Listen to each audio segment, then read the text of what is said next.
And is there a hymn that's particularly special to the two of you? Yes, we've chosen "O Jesus, You I Have Promised." Because the hymn talks about us promising to Jesus to be faithful and his promise to us to be faithful. That mirrors the promises that we make to each other when we get married, that we will remain with each other.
Around 3 million tourists visit the Tower of London every year, and they're guided by the yeoman warders, often referred to as beefeaters. Moira Cameron is one of them. Hi Moira. Hi Catherine, welcome. Thank you, nice to meet you. Thank you. Now can you tell me what you have to do to qualify as a yeoman warder? Well, we're all retired military, so we've all done a minimum of 22 years military service. We've got to have our long service and good conduct medal. And am I right in thinking you're the first female yeoman warder? I was the first. Oh, and how does that feel? It was pretty special. On Tower Green, it was 9.5 years before the second female started. Wow. So I'm not alone anymore.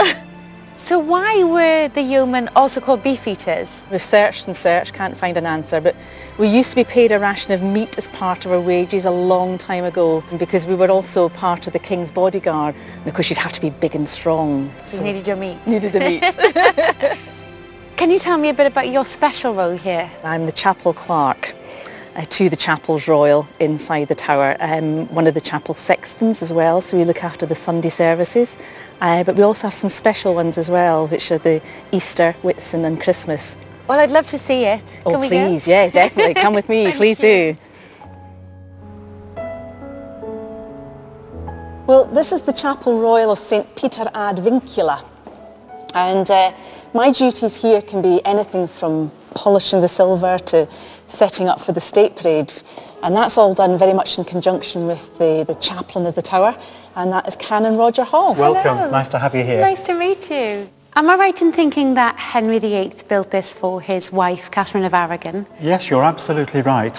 She spoke to King Henry VIII because the little chapel here was for the people who served the royal family and the other chapel that worked in the White Tower. So it was commissioned in 1520, it'll be 500 years old next year, principally and firstly for all those who lived and worked around the Tower of London.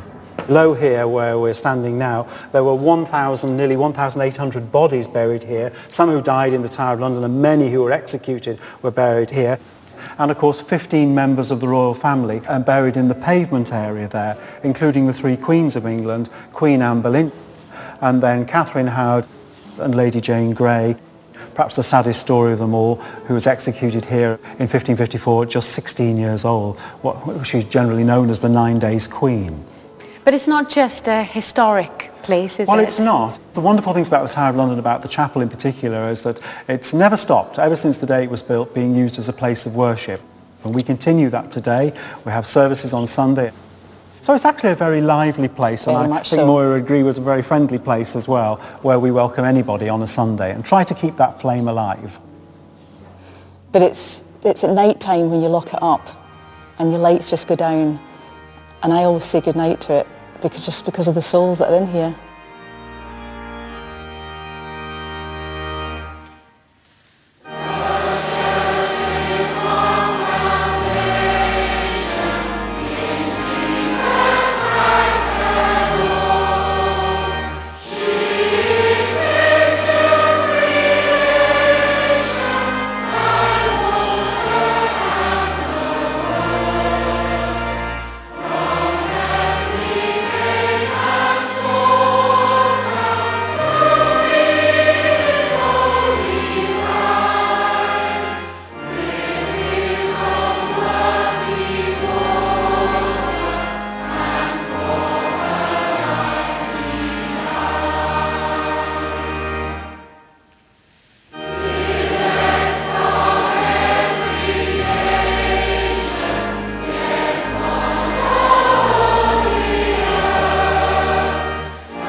Next week, the Reverend Kate Botley is in the North Yorkshire resort of Whitby to explore the Christian influences on Captain Cook, and she meets the nuns following in the footsteps of Whitby's famous St Hilda. It's been such a privilege to find out about Christian life here at the Tower of London. I hope you've enjoyed it too.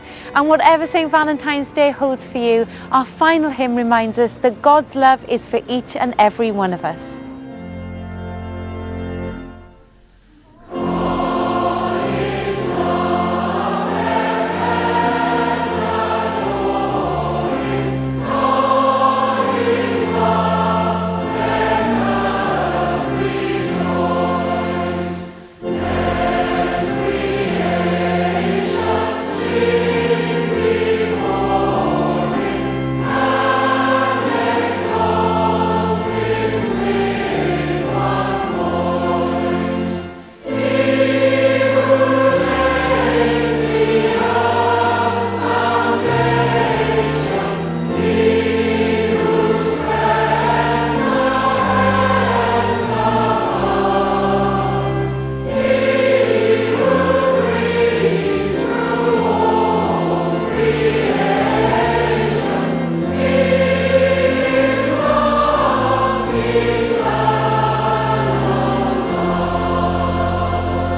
Do men suffer sympathy pains during pregnancy?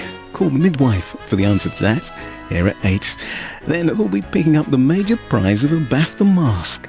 BBC One takes you to this year's Film Awards at 9.